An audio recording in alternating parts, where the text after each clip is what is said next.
Selamat malam Bapak Ibu dosen dan teman-teman sekalian.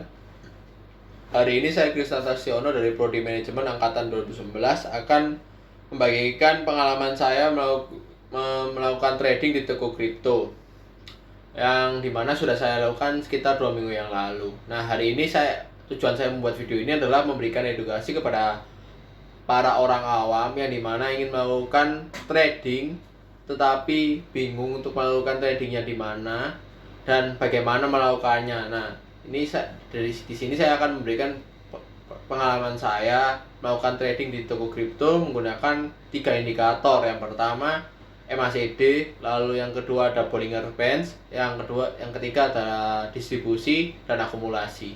Nah, selanjutnya saya akan menjelaskan MACD. MACD sendiri adalah Moving Average Convergence Divergence, yang dimana MACD ini adalah sebuah indikator yang momentum yang dihitung untuk menunjukkan hubungan antara dua moving average dari sebuah mata uang kripto. Nah, penggunaan indikator ini membuat kita atau para kaum awam itu bisa mengidentifikasi tren yang sedang terjadi, bahkan sebelum terjadi. MACD ini juga diperhitungkan dengan menggunakan EMA atau Exponential Moving Average atau rata bergerak eksponensial. EMA sendiri merupakan jenis rata bergerak atau moving average yang menekankan pada pentingnya poin data terkini. EMA pun juga disebut sebagai rata bergerak tertimbang eksponensial atau exponentially weighted moving average, yang dimana ia akan bereaksi lebih signifikan terhadap perubahan harga aset terkini dibandingkan simple moving average. Nah, selanjutnya saya akan menjelaskan tentang bagaimana kita membaca indikator di MACD. Berikut ada 3 cara. Yang pertama, apabila MACD berpotongan dengan salah satu sinyal. Cara ini adalah cara membaca indikator MACD yang paling umum yang digunakan oleh para kaum trader dalam membaca indikatornya.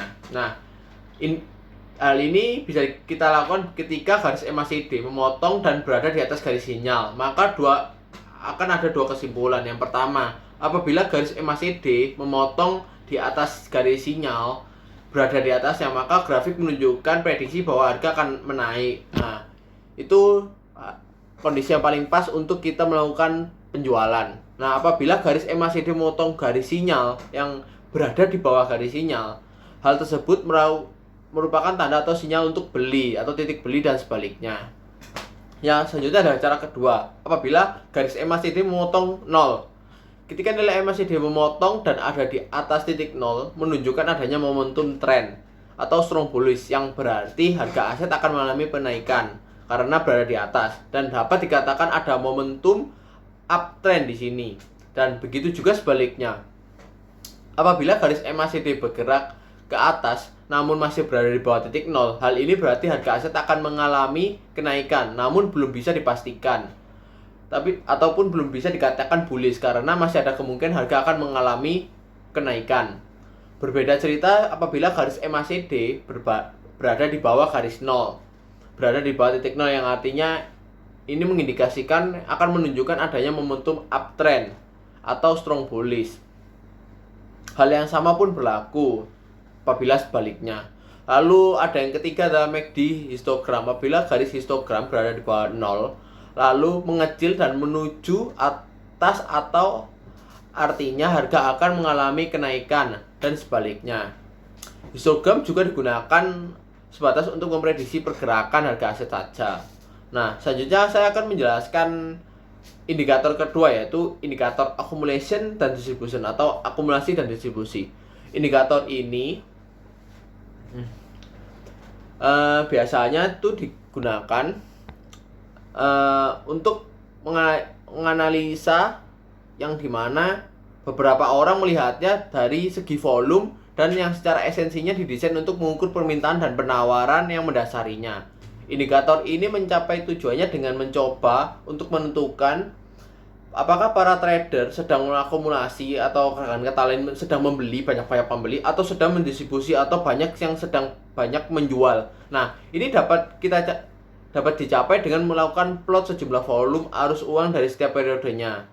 ADL dapat menampilkan divergensi antara arus, volume, dan harga aktualnya untuk mengukuhkan tren yang ada saat ini atau mengantisipasi pembalikan di masa pendatang. Nah, berikut akan saya jelaskan dasar-dasar dari indikator ini. Saat memecah formulanya, yang menyebabkan kenaikan atau penurunan dari ADL adalah pengali arus uang. Pengali arus uang ditentukan oleh hubungan antara harga penutupan di suatu periode serta rentang tertinggi atau terendah dari periode tersebut. Nah, pengali arus uang akan selalu berada di dalam rentang 1 dan minus 1. Saat suatu periode menutup pada bagian atas atau di rentang tertinggi atau terendah, pengali arus uang akan mendekati 1 dan sebaliknya. Semakin dekat pengalinya ke nilai 1, maka semakin tinggi tekanan pembeliannya. Oleh karenanya, saat kita atau Anda menggabungkan pengali yang sangat positif dengan volume yang kuat, maka ADL tersebut akan naik dan sebaliknya. Sebab itu, ADL dapat dipandang sebagai ataupun bisa dilihat sebagai suatu cara untuk mengukur kekuatan dari pembelian dan penjualan dalam artian akumulasi dan distribusi. Dengan mengingat hal tersebut, maka ADL menjadi peralatan yang berguna atau baik untuk mengkonfirmasi sebuah tren atau mengantisipasi terjadinya pembalikan. Selanjutnya tentang indikator yang ketiga adalah Bollinger Band. Nah, Bollinger Band sendiri adalah salah satu indikator teknikal yang digunakan untuk mengukur volatilitas dan menentukan arah tren pergerakan harga. Nah, Bollinger Band disebut juga dengan garis Bollinger. Indikator yang berasal dari nama John Bollinger ini merupakan salah satu indikator yang populer di kalangan para trader dalam menyusun strategi trading, khususnya pada trading Bitcoin. Nah, berikut akan saya jelaskan beberapa indikator Bollinger Band. Yang pertama sendiri ada 3 garis utama. Yang pertama adalah sebuah Simple Moving Average atau SMA, yang yakni middle band dengan 2 buah band pita yang berada di atas dinamakan upper Bollinger, sedangkan yang di bawah dinamakan dengan lower Bollinger Band. Nah, lalu cara membacanya apabila berada di 2 posisi. Yang pertama ketika sideways ataupun pasang cenderung turun, atau yang selanjutnya sedang uptrend. Ketika pasang cenderung ke bawah, berada pasang sideways, ketika kita dapat melakukan open position ketika harga sudah melewati garis SMA 20 dengan target pada level band terdekat. Ini dilakukan dengan aturan apabila harga menembus level SMA 20 ke arah atas, maka itu dapat dilakukan saat candle tutup di atas SMA 20 dengan target close position X atau exit ketika harga mencapai upper band. Sedangkan jika harga menembus level SMA di arah bawah, maka entry dapat dilakukan saat candle ditutup atau close position atau exit ketika harga mencapai lower band. Nah, selanjutnya apabila kita menggunakan Bollinger Band ketika sedang trading sedang uptrend, atau lazimnya orang-orang menggunakan Bollinger Band ketika keadaan pasar sedang sideways. Tetapi tidak dipungkiri juga, kita juga bisa menggunakannya dengan posisi uptrend ataupun sedang naik-naiknya, yaitu kondisi uptrend terjadi apabila harga telah melewati upper band dan harga penutupan berada di luar. Sedangkan kondisi downtrend terjadi apabila harga telah melewati lower band dan ditutup di luar band. Sekian dari penjelasan tentang indikator.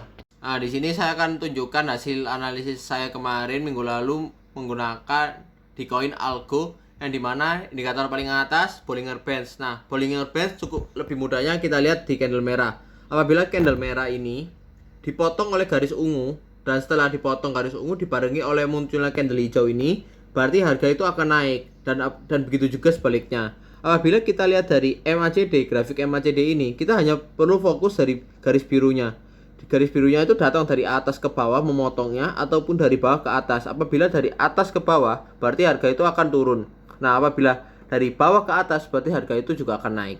Nah, lalu kita lihat indikator selanjutnya dari indikator akumulasi dan distribusi. Nah, kita lihat apabila indikator akumulasi ini, yang indikator ini apabila hampir menyentuh di bawah ini, berarti itu harga itu akan turun atau menandakan sinyal buy. Apabila grafiknya ini hampir naik mentok, berarti itu menandakan sinyal untuk menjual. Setelah dari penjelasan 3 indikator tersebut, bukan berarti saya mengatakan 3 indikator tersebut adalah indikator terbaik. Tetapi apabila kalian memiliki opini masing-masing, ada memiliki indikator yang lain merasa lebih baik, itu tidak apa-apa. Dan untuk infonya saja, kemarin saya trading itu hanya mendapat profit sekitar 2000.